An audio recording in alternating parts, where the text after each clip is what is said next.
sometimes we have pressure about ethical principles like truthfulness, justice, equality, even like kindness, forgiveness, gratitude. Somehow we tend to think that they are impractical, and if someone is behaving ethically, that they will face so much trouble, and life doesn't work that way.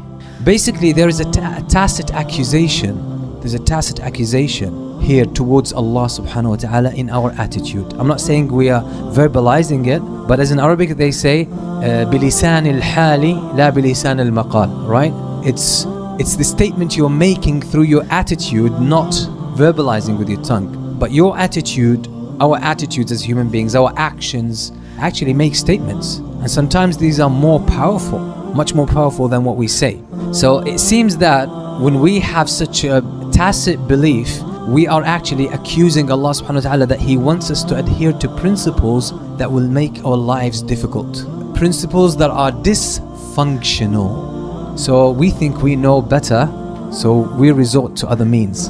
We find an alternative. We bypass that ethical system. Okay, that doesn't work. Let me just get things working. Then I will shift back to principles when I don't need anything done. Like when I need to get some results, I need to break from the ethical principles, from the principles of Islam, and I need to find practical stuff because that's impractical, and I will do it, then I'll go back. That's exactly like the statement of the brothers of Yusuf, yes? Let's get rid of him, let's kill him, then we'll become good people. So things won't work out unless we do that, sin or kill our brother or get rid of him. And then after that, we can go back to living a principled life. And we'll be okay. So somehow, most of us are actually guilty of this. And this is a very serious issue.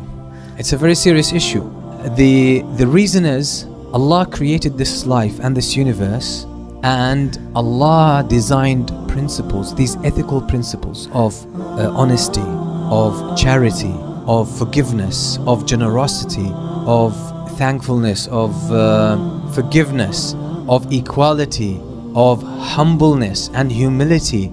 Allah designed them to be the system of this life, the practical system of this life. And if you don't see the practicality, you're looking in the wrong direction. This is what Allah subhanahu wa ta'ala says, وَاللَّهُ غَالِبٌ عَلَىٰ أَمْرِهِ وَلَكِنَّ أَكْثَرَ النَّاسِ لَا يَعْلَمُونَ.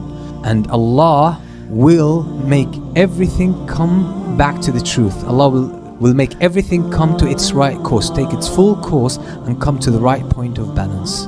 But most people don't see that. Most people don't recognize it. Most people don't know it. And Allah designed ethical principles for the sake of practicality.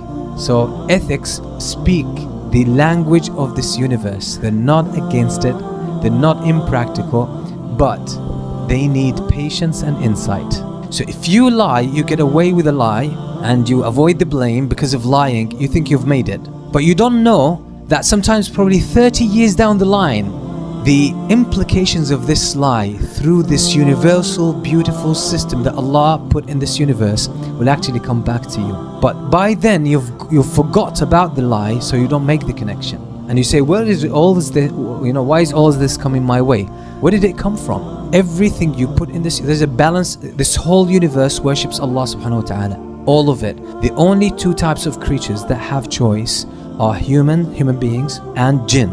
So this universe has a beautiful balance and it will be kept. The only ones who interfere with the harmony of the system are human beings and jinn when they make the wrong choices that are not in line with the Sharia or with the book of Allah subhanahu wa ta'ala and the Sunnah of the Prophet sallallahu alaihi wasallam. Because the book of Allah and the Sunnah of the Prophet sallallahu alaihi wasallam, they help you blend into and become part of this universal harmony. And that's the secret behind the Hadeeth, where Allah subhanahu wa ta'ala says, the divine Hadeeth, Hadeeth al-Qudusi in Sahih al-Bukhari, where Allah subhanahu wa ta'ala says, and my servant keeps seeking nearness to me through acts of worship, right? You do more acts of worship until I love him. And when I love him, I become what? His eyes with which he sees, his ears with which he hears, his hand with which he acts, and his foot with which he walks. وَلَئِن سَأَلَنِي لَأُعْطِيَنَّهُ. And if he asks of me, I shall give him. وَلَئِنِ اسْتَعَاذَنِي لَأُعِيذَنَّهُ. And if he seeks my protection, I shall give it to him. This, what does that mean? That means Allah will take care of your sight, of your eyesight. So Allah will make you see the right things. And Allah will make you see the right things in everything. So you will see the reality of everything. Allah will make you hear and recognize the reality of everything you hear. Is it truthful or untruthful? Is it right or is it wrong? Is it good for me or not good for me? And Allah says, I will be His hand with which He acts. That means Allah will guide you to the things that are good for you in this life and the next. And also Allah will make you go to places, walk into places that are actually good for you in this life and in the next. And if He asks of me, I shall give him.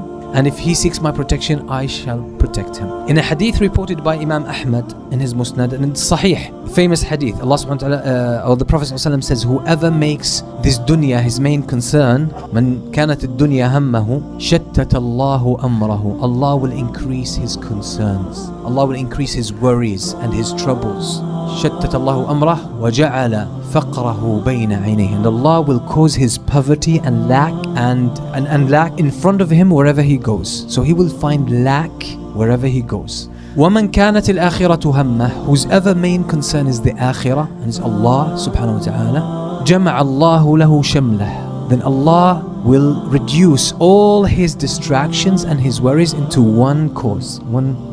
وَجَعَلَ غِنَاهُ فِي قَلْبِهِ. And Allah will bring a sense of abundance and richness into his heart, into his whole being. So he will be rich. He will experience richness. He will experience life fully and feel that his experience in life is so rich in so many senses. وَأَتَتْهُ الدُّنْيَا, and that's my point. وَأَتَتْهُ الدُّنْيَا وَهِيَ رَاغِمَةٌ. And this world, this universe will serve him, will be at his service, even if it's against its own will. What makes this dunya serve the believer, the true believer? Because it's designed in that way. So once you blend into that beautiful system, which the Quran calls the mizan, once you blend into it and act in accordance with it, and you can only do this by being true to Islam, being true to the ethics and ethos of Islam. When you do this, you blend into this universal harmony, and all of a sudden you build on that momentum. You take advantage of it, and it serves you. So the right people will show up in your life.